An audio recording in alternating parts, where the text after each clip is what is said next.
My name is Tim Willits, and I am the studio director at id Software here at Gamescom, talking about Doom 3, the BFG Edition.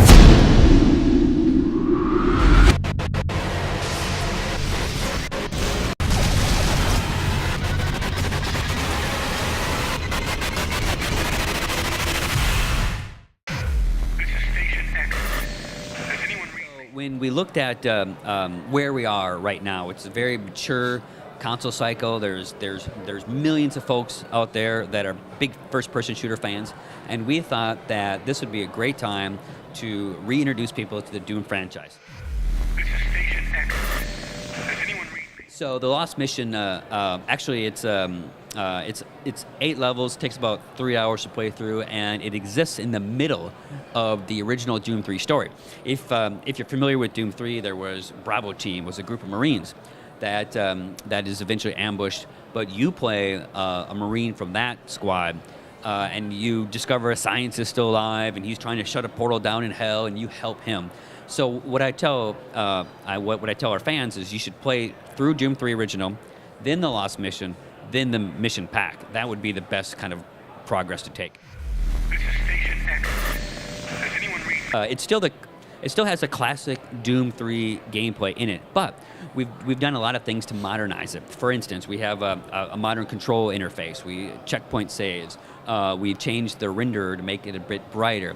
We've changed the player speed, ammo counts, and we've actually gone through every single level in the original Doom 3 and made adjustments to some of the gameplay. So it really is more than just an old game. It's a combo. It's more than a combo pack. We really try to do a lot with the title. This is Station X.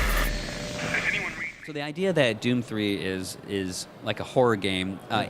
Originally, when it was darker and when you had to choose between the flashlight and the gun, and you were looking for ammo, the horror elements came out more, and it was like a horror first-person survival type game, but with a few slight changes that we made to the game. It still has a lot of horror elements, and it's still frightening, but it's a little faster paced. It's a little more action-driven. So I wouldn't call it a horror survival game, but I would call it a action game with horror elements. You will still jump. I suggest you play Doom 3 with the lights out. Turn up the speakers and turn the lights out. That's the best way to play. This is Station X. Does anyone read me? So in the PC version of the Doom 3 BFG Edition, we do support head-mounted displays. And one of the hardware systems that we support is the Oculus Rift. Now, we're not developing that hardware ourselves, but John Carmack has developed a standard that supports head-mounted displays. So if you are lucky enough to have a head-mounted display and you have the PC version of Doom 3, it is an amazing experience because there's a wide depth of field. The game runs really fast and has a low latency. So it's very immersive, it's very responsive, and it is truly amazing to play. This is Station X.